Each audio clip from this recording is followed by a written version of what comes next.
Hey guys, I hope you guys are doing great. I'm doing fantastic. As we filming this, it is Saturday. It is beautiful outside, a little bit windy, but we're gonna do what with a win. We're gonna try and make this work. I have a surprise for you guys. I actually brought a friend. Oh my god.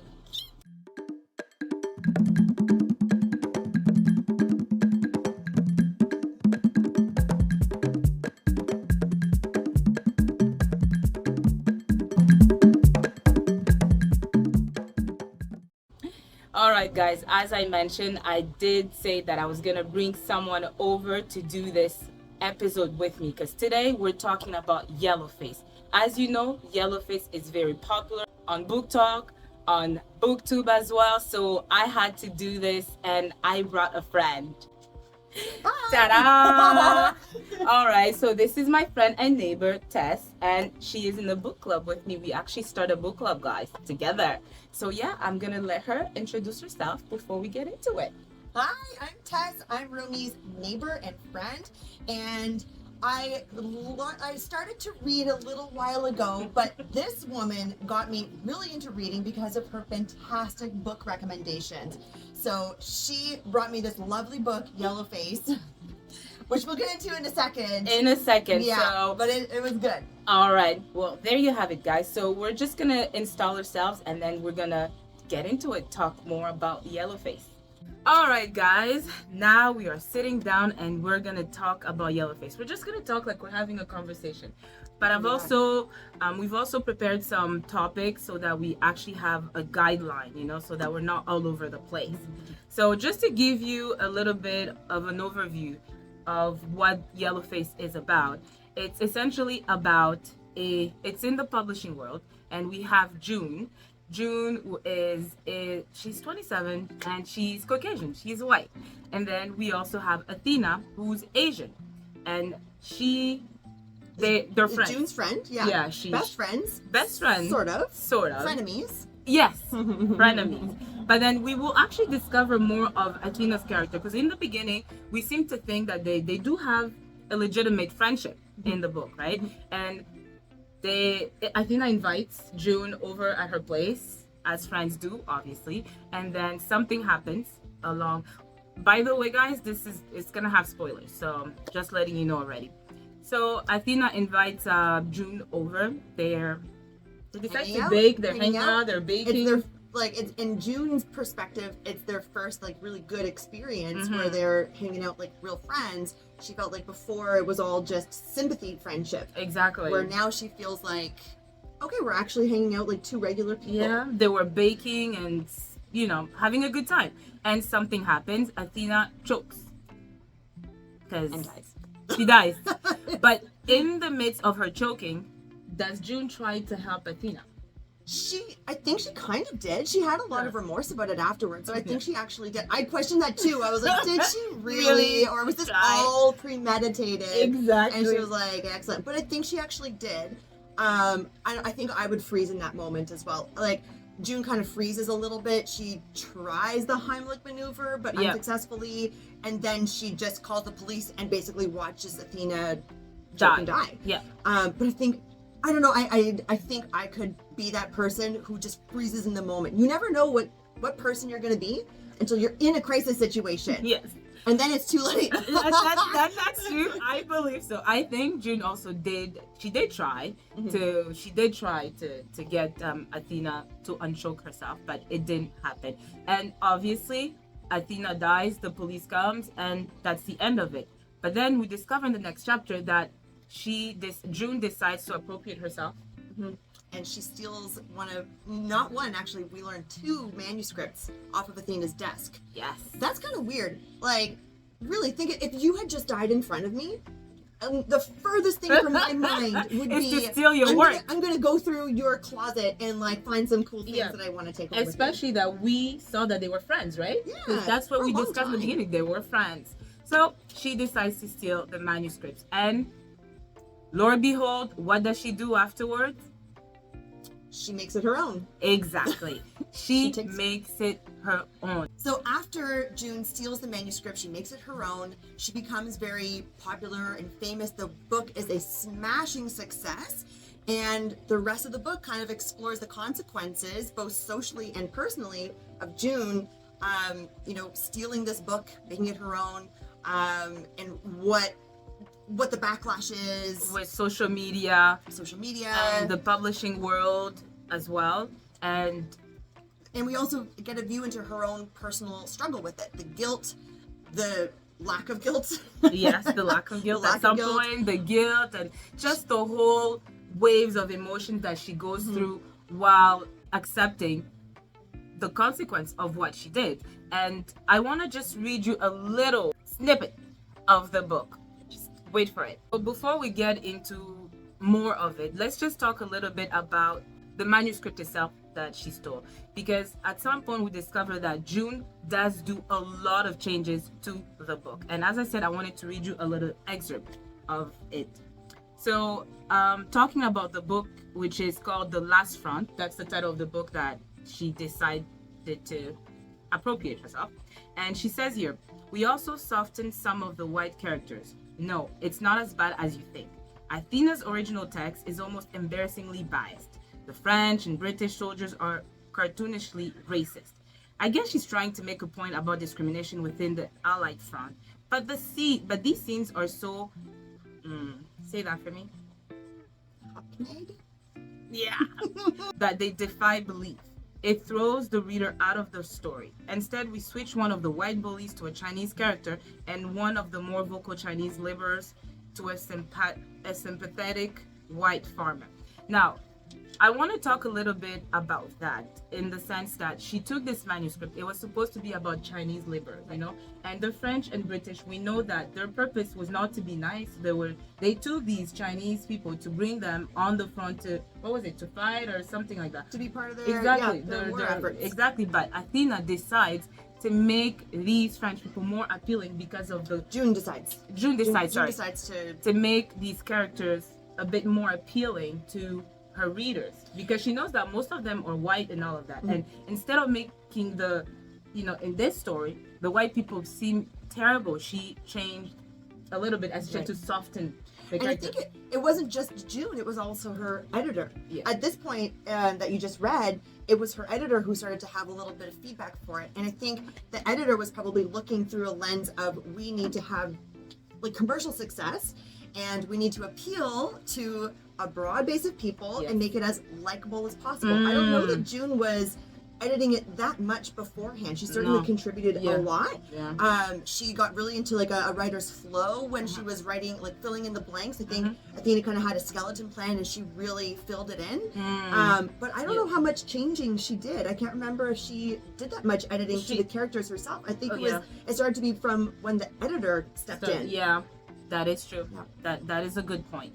As we mentioned, she decides to change all these characters and make them a little bit more appealing to the crowd, to her readers.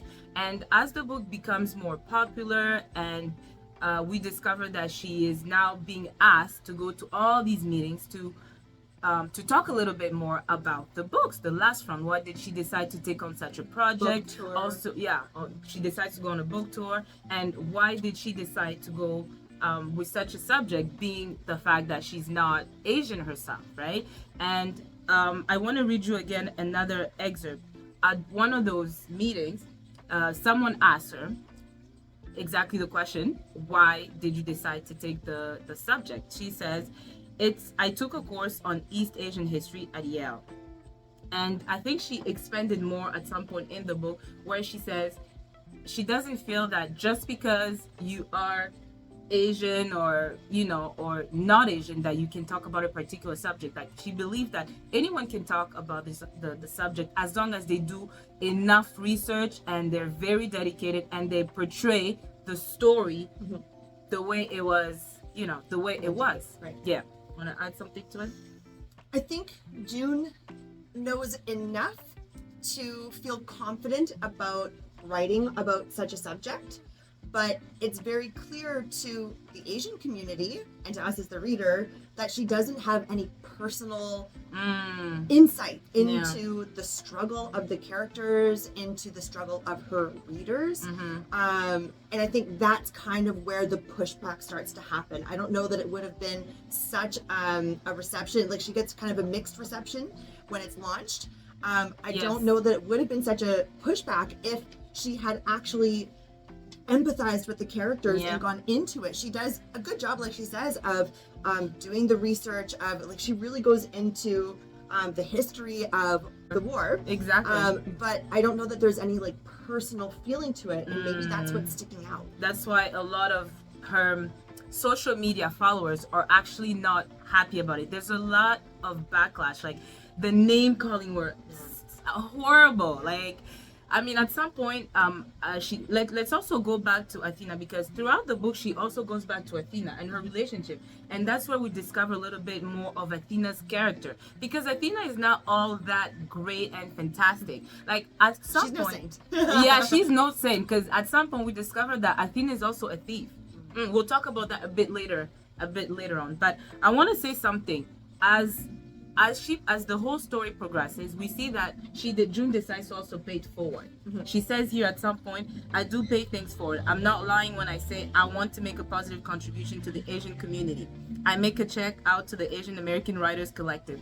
What do you think is it still excusable? Again, is it still okay? Again, I feel like that she's doing the things, she's kind of half there, but she doesn't understand like the impact that she's having. So it's like it's all hollow, it's all performative. Yeah, I see what you mean. So I want to ask me and her, Tess and I, let's forget the point of this story, for example. Let's say June just decides to do this story. Can anyone of another culture do a story like that? Could I have done a story like that? Could you have done a story like that? Because forget the point. Could I have taken a story that I'm passionate about that has nothing to do with my culture, but I'm like, I do the research and I am passionate about it and I want to do it. Is it okay? Is it okay? I don't know. I certainly feel like I relate better to situations when I know that the person has been in my shoes. I'm willing to accept that story a little bit more readily. But I have read things that are written, like books that are written by a male author, but from the perspective of a woman, and I loved it. I have read about people who have been in abusive relationships, but the author wasn't in abusive relationships, and it was so well told, and it was empathetic. Like clearly, the author did a really great job. So, but I don't know if that crosses cultural boundaries too. That's true. Because we also have to remember that all these books, all these literature books and stuff that we've read have not always been written by people who lived the traumatic experiences. You know what I mean? And I think you and I were discussing Kid Monk. She's a good example. She is. Like, she did a fantastic book. And it's weird because I feel like when I started reading the book, I hadn't even realized that she was white. But then the way she portrayed both the slave narrative and the white, it was an amazing story. So going back again to the backlashes and all these social media, the response of social media, June finds herself a little bit cornered. You know, she needs now to make sure she faces and has an answer for the backlash that she's receiving regarding the appropriation of the cultural heritage that is the last front. And I just want to mention one little thing about the book and the story itself that she decides to write. Now, we just realized that essentially at some point she talks about the fact that this last part of history that was forgotten, which is the Chinese labor, was not being mentioned by the Chinese community at all. No one was talking about it in our day and age. It's a forgotten piece of history. Exactly. And then Athena being dead, can we say that June has done a favor to us readers, or her readers, who discover finally this story? What do you think? Yeah, she really does make a point of that as she's trying to validate why she stole it. and why it's okay for her to use it. She really emphasizes that a lot about, if I hadn't stepped in and saved this, it would have been lost forever. Exactly. So at least I'm telling the story instead of nobody. And that is a valid point. It is a valid point. I will say it is a valid point. Having said that, they did want to, the school, I think Yale wanted to take all of her works and her journals and put them in a library. So it might have been explored. I want to say something to that. I remember that part. And then she decides, is it the part where her mom actually steps in as well? Or is it when she brings all the box of work, or that's separate from that part? Her mom has all the box of works. Yale is going to come and get it. Exactly. And June steps in and rescues the notebooks. Exactly. She plays her card. Exactly. And then I think that's when I see a little bit of her side where she's not monstrous. Exactly. And I explain myself because she had the opportunity when she went to see her mom in order to talk about the box of the rest of the manuscripts that were in there, all of Athena's work, and she had the opportunity to be like, okay, I can take more, and literally, but then she decides to be neutral in the sense that she tells her mom to now, first of all, to not read the book and then to not give it away. Right. So, we can give that to June. Another aspect of the book that we found remarkable was when she talked about empathy in terms of as a writer, it's to be able to have that empathy and write, I guess,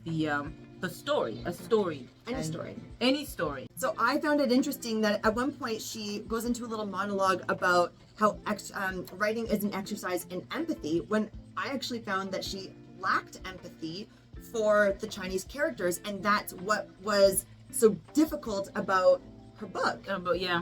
And I think that goes back to the point of what we were saying. Can anybody write about anything? And I think if you're showing empathy, then you probably can. You can, and we would feel that as a reader. You feel it. You feel it. You know when we've read those books and we're like, oh my gosh, all these emotions. I felt the raw emotion. I felt what the author was trying to convey. That's the word. And speaking of conveying, at some point we also see that we're going to go back a bit to Athena, because remember, throughout the book, we discover another part of Athena. And as I said, Athena was a thief. And I will explain myself. She says, who can write about suffering? You've never known suffering, but can you write about suffering? And then we discover that something happens to June in university, where I believe she was, I don't think she was raped, but she couldn't remember. Something difficult happened with the boy at university. And she went and told her friend Athena about it. Who consoled her, of course. And afterwards, what did Athena do? She wrote a story about June's incident and got a lot of recognition for it. Yep. Now, I would argue that every writer steals somebody else's story and tells it through their lens. Yes. And again, if she was able to present it through a lens of empathy and conveying, like how the feelings were, portrayed, then I actually think that that's okay. But only if you get the permission of the people whose very personal story you are about to tell. And that seems to be a theme with Athena. We hear that she does this often. She went to a museum at one point and was asking the experiences of soldiers who had been to the war. And she tells their story in The Last Friend. And the big question is that okay or not? They didn't give her express permission to use their stories. But again, she is telling it. She is very good at empathizing and telling it, elevating it, as you said, and bringing it to light. So what is the boundary there? So you can understand why June, again, in taking Athena's work, has all of this at the back of her mind, and she's going through it. She knows what kind of person she stole the work from, even though we understand it is definitely not appropriate. But you can now discover a little bit of who Athena was, and the fact that Athena was also a stealer of, well, she didn't steal works, but it's more of the suffering, because here she talks more about like taking suffering and making it into a story. Where I find my struggle with June is the lack of empathy. I think that Athena has a lot of empathy. I think she is very talented at taking people's story, internalizing it, regurgitating it, and really like understanding what they're feeling. And I think that's what's made her so popular and famous is her ability probably to tell these stories in an empathetic way. Maybe that's why June hasn't been very successful until now. In her first book, she had released a book before this, which was a flop, a complete flop, but it was her own story. It was. She wasn't empathizing with anybody. No. It was all from her point of view, her experience. It was all about June. So there really wasn't any insight there. So maybe that's June's hang-up, is the inability to see past June's problems. Yep. Well said. I love that.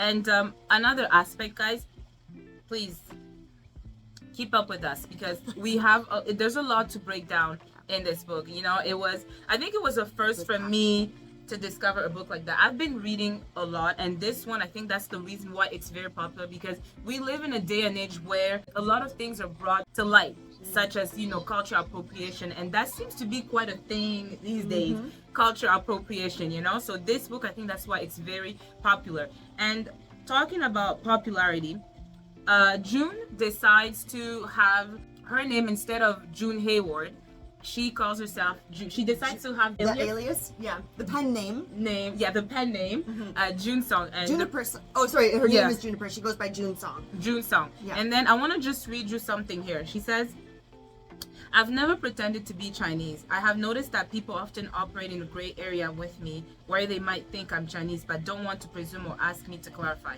I'm not fooling anyone on purpose. I don't have a big sign that says white stamped to my forehead. But shouldn't the onus be on other people not to presume?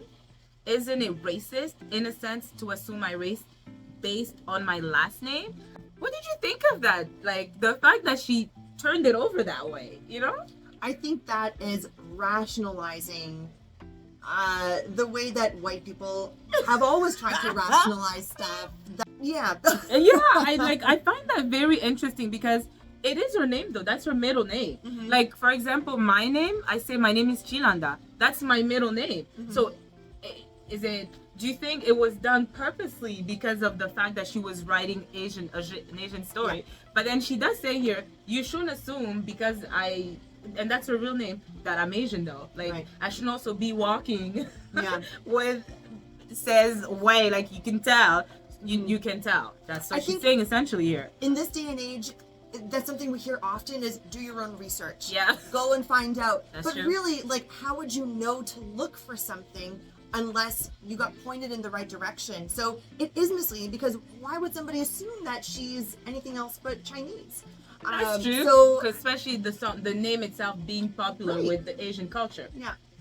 And next, I want us to talk a little bit about her feeling guilty. Again, guys, just hear me out. I want to read you a little bit of an excerpt about her state of mind at this point in the book. She says, "For the first time since I submitted the manuscript, I feel a deep wash of shame. This isn't my story, my heritage. This isn't my community. I am an outsider, basking in their love under false pretenses. It should be Athena sitting here, smiling with these people, signing books and listening to the stories of her elders." Geesh, that gives me goosebumps. I got goosebumps. So, what do you think of that? That was actually one of my favorite character development parts with June, is when she starts to feel that guilt, and then she really goes deep. I think before she had been doing surface level research, as in, just looking up information, like Googling, stuff about the war. At this point, she starts to really go deeper into Chinese culture, and this is the point that I started to think, she's going to get it. She's actually going to understand and start to see and make these shifts, these like personality shifts. And then we say it doesn't stick. Yeah, no. It doesn't stick, but I really did like this part where she was reflecting. And she started, and I think for, if I can get a little personal, I think that was something that happened with a lot of white people, is you don't get it, and then something happens, and all of a sudden it's like the veil is lifted, and it's like, oh my God, and you start to see all the ways that you have been harming other people, that you have been engaging in racist activities, And it's kind of an aha moment. I thought this would be her aha moment. Aha moment, yeah. So, and do you said you felt for her, right, at this point? So, did I feel for her when she started having all these thoughts and all of that? It's like, boo-hoo, because she's feeling this because, of course, the money's coming one. Okay, Tess, don't forget, the money is coming. Like, she's loaded, you know? The popularity is coming. She's getting the recognition, finally. Now, you knew that, though. Like, as a sane person doing what you did, you knew that there was gonna be all these consequences. Maybe not to the extent. We'll give you that. So you going through that whole shame and all of that. I mean, I want to sympathize for June, but I'm like, yeah. She kind of made her own bed. Yeah. So lie in it. Yeah, I will say though that she really, and I think you've mentioned this, she got raked over the coals in social media. Yeah. And I've never been through that. No. But I imagine that's gotta imagine. be hard for anybody. Yeah. So I did feel a little sorry for, I feel sorry for any kind of big celebrity who can't just live their life regularly. Yeah. And I don't think there's any way for her to predict that reaction, or you know what it would feel like to be that notoriety. Yeah, exactly. And unfortunately, I know I remember the page. I didn't want to highlight all those name calls. We're not gonna get there, but they were harsh. Like, I don't know how she survived, but she survived. Like, she survived. So, making our way down the book, at some point in the book, we discover now the victim card. She says here, "I am the victim here." Okay. Guys, okay, let's just be frank here. Is she the victim here? She put herself in that situation. Okay. Absolutely not. Yeah. So, no sympathy. Yeah. No sympathy. When you put yourself in that situation, and she thought it through. She thought it through from the very beginning of the book. Yes. She knew what she was getting into. She knew what she was doing. Maybe not fully. Again, maybe she didn't fully understand what the reaction was going to be, but she absolutely put herself in that, in the position that she was in. Yep. Okay, guys. No, I found the page about the internet trolls. Okay, guys. So here, let's. Oh my God, I can't say this, but okay. So, just an example of the backlash. Okay, because you know she's feeling, you know, she's a victim here. Let's just hear it. It says, "Shut up and go suck white cock." Whumph. What does that stand for? Sorry guys, I don't know what WAMF stand for. If you know, please put it in the comments. WAMF couples are unnatural. WAMF is how you get Elliot Roger. You want me to come shoot you up like Elliot Roger? The whites will never love you, lol. Stop trying, honey. Don't you dare speak of Asians. You lost that right when you let a white man colonize your car. Like, that to me was harsh. Like internet? Oh my gosh. Yeah. If you people on my so I will say, you had mentioned that the author really goes over a broad spectrum of topics, and I love that she went into this, because this to me was the dark side of cancel culture. Yeah. Like really the left wing bullying that happens. Oh yes, the left. You know, like there is a point where, you know, like she went too far. This wasn't okay, but they really.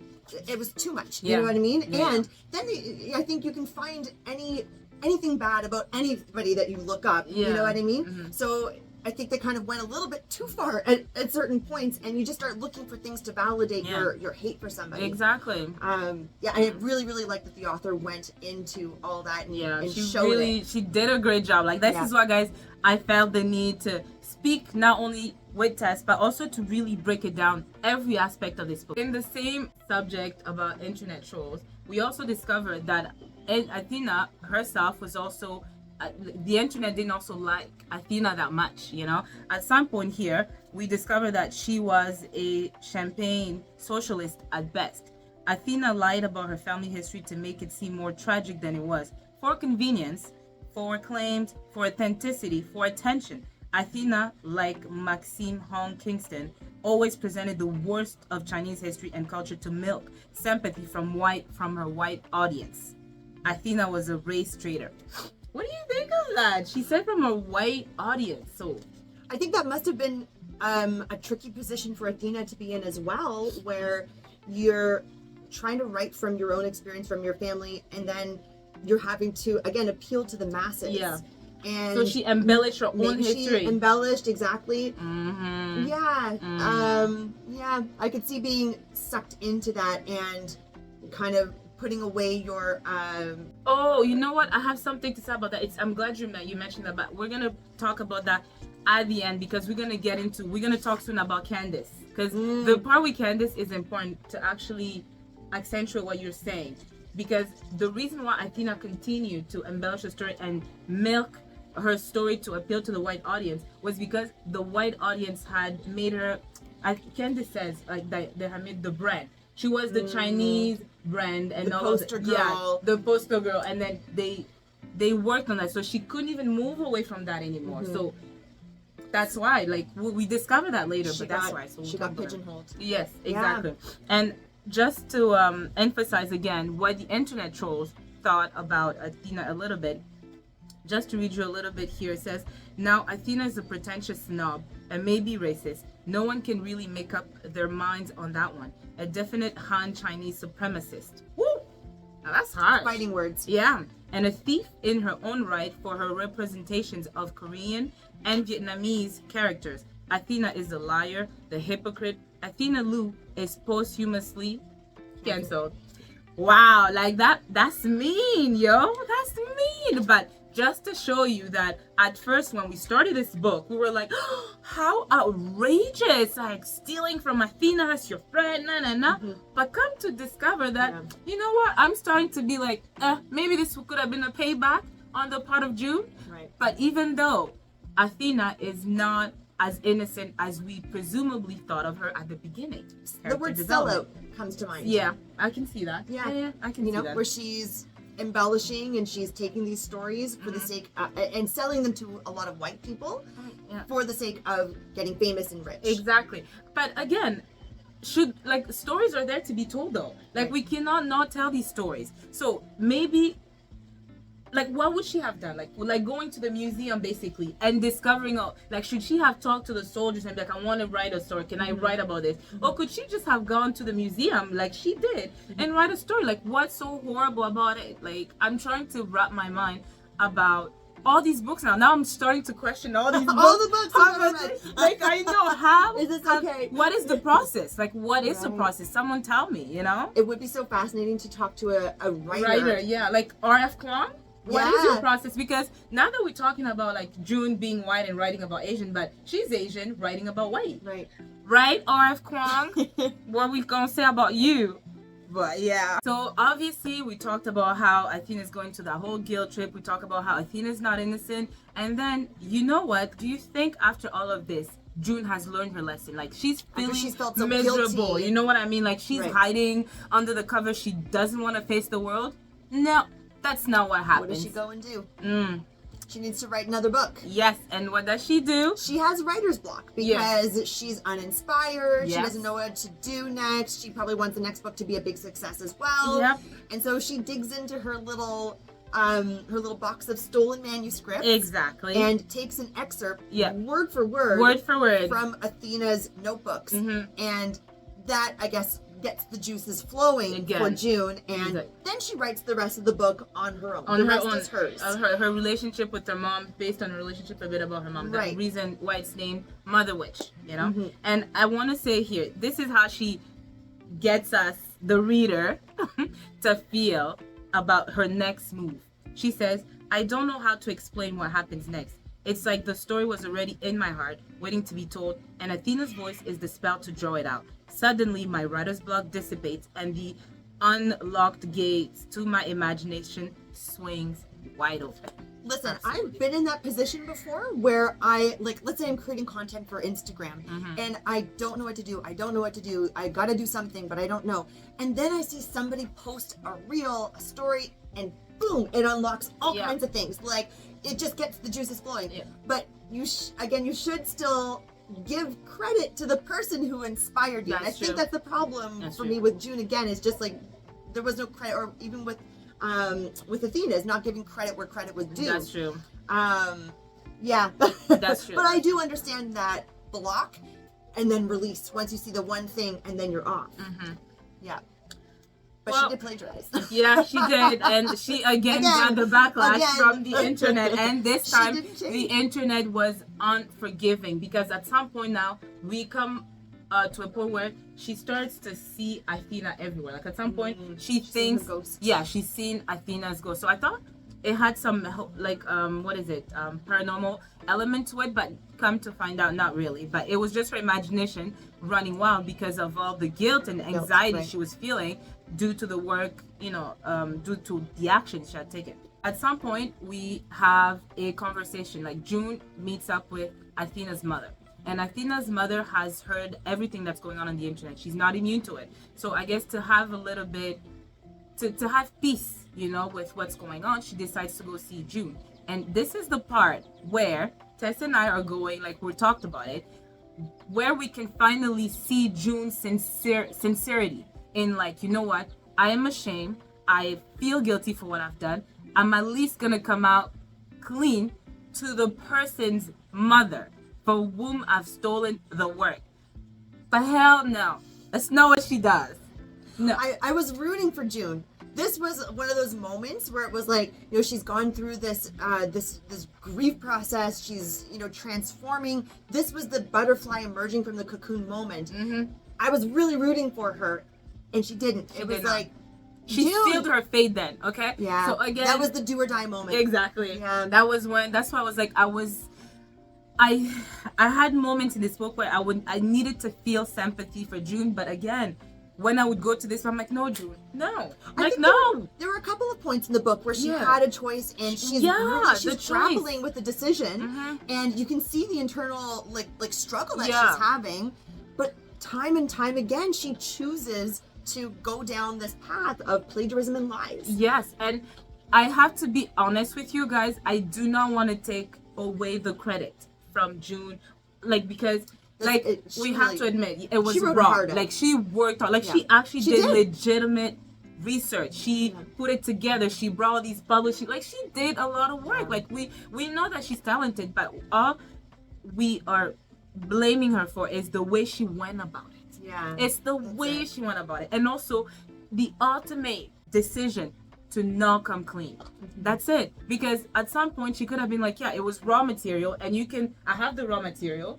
Did she save it? I think she completely changed it, not save it. But had she had the raw material, like, this is it and this is it. Look and judge. You know what I mean? Yeah. And who's gonna finish it? So I would have been like, you know what? Anyone take her word and then finish it. Mm-hmm. No one would have been able to do it that way. There was a lot of ways we could have gone to, to bring that story to light. Mm-hmm. That's all I'm saying. It was still a good book. So ultimately, we get to the end, okay? And that's when Athena starts to appear to June in her imagination, or she will be at a cafe talking to Athena's ex-boyfriend at some point, and then she thinks she's seeing Athena outside, and at some point she does run after the person, come to discover that it was not Athena, was it Candace? Oh, it was Candace. Yeah, it was Candace. And I want to now introduce Candace because she's very important as well. Even though she just was mentioned a little bit at the beginning, she did something important and then she got fired. So yeah, that's why she's important. I think Candace is the person who says it blatantly to June in black and white, what you're doing is wrong. Even when in that scene where she stops Candace and she thinks she's Athena, Candace says, "Do you think all Asians look the same?" Yeah. It was just, she was put very bluntly, this is what's wrong with you. Candace is a very important character. Yeah, she's one of the only people who really, until the internet trolls come up, and then there's a lot of people, but she's one of the first and most significant people to tell June. And I think June really, she can get rid of a lot of criticism, but the one with Candace, the criticism from Candace seemed to stick out with her a lot. And then even with the interacting with Candace, that seems to really get under her skin. Yeah, so she calls her dogs and say, "Hey, tell that little bitch to back off," and then, behold, she backs off, but she gets fired. And you know what happens? Due to her being fired at the publishing, at that particular publishing, Candace is firing. She's not able to find a job. I think that's what also builds in her vengeance. Yeah. Okay. Throughout the book, and as I said, we have come to the end. We go back to June, June finally decides that she's tired of everything. She's tired of seeing Athena's ghost. She's tired of the internet trolls. She's tired of being anxious. She's tired of being scooped out in the house, of being depressed, of crying, of everything. And I want to read you a little bit here. She says, I'm so fucking tired of it all. The visions, the paranoia, the nightmares. I'm tired of seeing Athena around every corner, hearing her voice, her laughter. I didn't ask for this. She didn't? I didn't ask to witness Athena's death in the first place. Oh, but that did you a favor though. I didn't even want to be there last night. But she insisted, and there I was. And it's clearly fucked me up. Even more than I realized. I'm tired. I'm so tired. I just want her to go away. I want to be okay. Now, can we sincerely we feel for her at this point? She says she wants to be okay. Anyone here who read the book felt like you were like, oh, June. And here's the thing, June has been through a lot. At one point a couple points she talks about her relationship with her mother, which is awful. Her mom doesn't even know that she's her book life. Yeah, her books. She doesn't know she's on the New York Times best-selling list, which is crazy because the first person you want to tell is your mother. So I think June. I don't even think she knows about the drama that's going on. June doesn't tell her either. But I think June has been through a lot, and then this experience in college too, where she was maybe raped, maybe not, which I don't know if she got help for. She did get help for, but I think June has been through a lot. And we're not gonna undermine her trauma. You know what I thought. And I think this brings up a lot of those behavior, feelings. those feelings, and that behavior as well. Yeah. The trauma of it all. Yeah. Is that excusable? We're not saying that as to excuse her actions though, but we also want to understand her character. Right. Where she's coming from. To finish the book, she finally, so there's someone at the internet who said that they know what she did. They know what she did last summer. so she decides to go see that person because that person is threatening basically to unveil everything unless they meet up. So she goes to meet up this person and come to find out that it's Candace. Candace again. So Candace tells her, all of this. Like, they come to discover Candace is not there for Athena though. She's not there for Athena. Candace is there for her own vendetta. She has her own agenda. She's not even there to avenge Athena. She kind of had a little frenemy with Athena as well. Yeah, I think. yeah. They were competitors. You know? Exactly. And she alludes to that in one of the pages where she's saying, I pitched stories to editors and they say, sorry, we already have an Asian writer. Yeah. That's gotta suck. That is, that is brutal actually, because apparently in such marketing you cannot have like two of the same minority. Apparently, like that's so crazy because I think I had heard actually someone on BookTube talk about the publishing world and it being so restrained and other minorities, people not being able to actually branch out or be heard or tell their story because it's so limited. Which is so odd to, the world is a vast and huge place. I wouldn't think that there was only a market for only one Asian writer or one black writer or one female writer. You know what I mean? Yeah, that is. Think about how vast the internet is. Exactly. Everybody has a space there. Yeah. So I would have loved to talk to a writer or an editor maybe about how this is all I didn't know about this kind of thing. Me neither. And just to wrap it up, the story, because we have to wrap it up. We've literally broke down every. Maybe we missed out some parts. Leave it in the comments. But I want to finally wrap up the story. In the end, June decides that she's had enough of everything and everybody. And hear how she says it. She says, ever since the last front came out, I have been a victim to people like Candace and Diana and Adele. People who think that just because they're oppressed and marginalized, they can do or say whatever they want. That the world should put them on a pedestal and shower them with opportunities. That reverse racism is okay. That they can bully, harass, and humiliate people like me just because I'm white. Just because that counts as punching up. Because in this day and age, women like me are the last acceptable target. Racism is bad. But you can still send death threats to Karens? Now, I want to just, before you get into it, I thought that was actually fair. You know what I mean? I hate that whole reverse racism. I hate the fact that, I think, was it with you or John? We're talking about, I'm sidestepping here, and I'll come back to this. we noticed that these lately, like even at the movies, the Oscars and all of that, they said that from now on, in order for a movie to be nominated for certain things, you know, there has to be a percentage of like minorities and all of that. For example, all these classic movies that are now being made into like for example, the Black Mermaid and all of that. I find that a lot of things are being changed, and I don't know how I feel about that. So this whole reverse unfairly favoring. Yeah, you know what I mean. And also I find that, like, I know we're coming into a better world where we're trying to accept everyone, we're trying to make space for everyone, and I think that's what she's touching about. But in doing so, we should not like use the whole reverse racism, you know what I mean, like where white people do not feel comfortable, because I thought at some point she also talks about that. Like, we didn't talk about it, but like it's as if like, oh yeah, she talks about diversity sells, you know, like that's what it like now, like white people cannot do something, they have to be like diverse, like they have to be exotic, they have to have gone through you know what I mean, like you have to have a diverse, you have to have gay, you have to have diverse, you have to have, like, for crying, it's okay to have a world where there's just white people, I get it, like it's okay, but like even like the last book that I read of Emily Henry, sorry, I'm gonna it's gonna all be tied in together.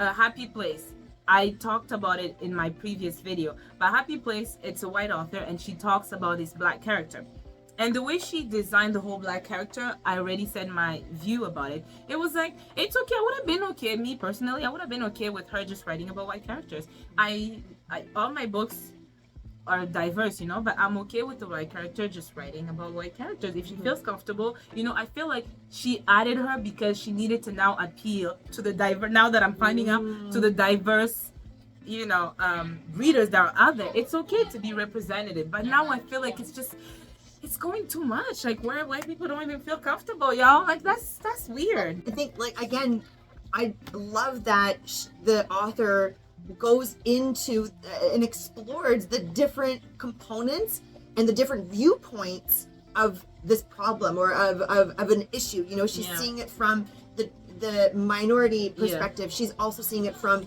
the white's perspective. I think she's looking at it from the cancel culture perspective and the dark side of cancel culture. Like she even looks at it from a left wing and right wing perspective as well, because at some point June's book gets really they start to, June is a self-described liberal, but she's getting a lot of attention from the conservatives. But I love how the author really explored all the different components of each one of these problems.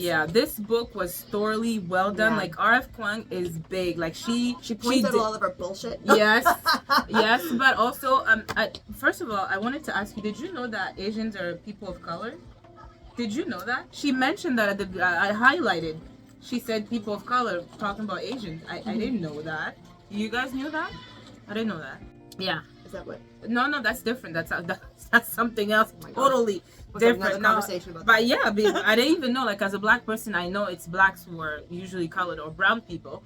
But like Asian, considered colored, R.F. Kuang, you gotta tell me a little bit about it. But yes, essentially, guys, I mean, I hope you guys enjoy. Did you want to say one last thing for the book? I mean, I've never been so annoyed through an entire book, in my entire life, but in a really good way. Yes, I couldn't that's stop how reading interesting it was. Yeah, she points out so much of the bullshit in each of us. Yeah. And I think that was what was hard to read. Even about us, it. like this whole reverse racism as well. Like, you know, where no one is allowed to be period.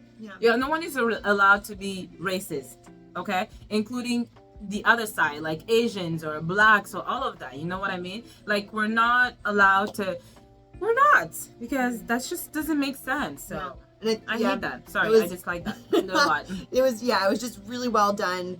And very thorough.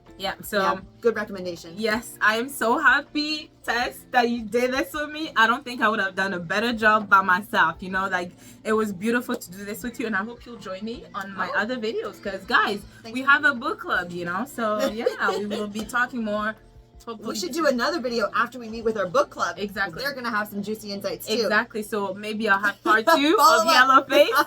All right, guys. So that's it for us here. So if you haven't read the book, please pick it up. We truly enjoyed it. Where can people find you on social media? Yeah. I'm on Instagram at Tess TESS _ Franklin, like the turtle or the president. Yes, and Tess is into fitness. So for anybody who's into fitness, working out, she does bodybuilding. She does everything fitness. Yeah. So that's it for us. Please like and comment, and don't forget to subscribe. We'll see you in my next video. Ciao.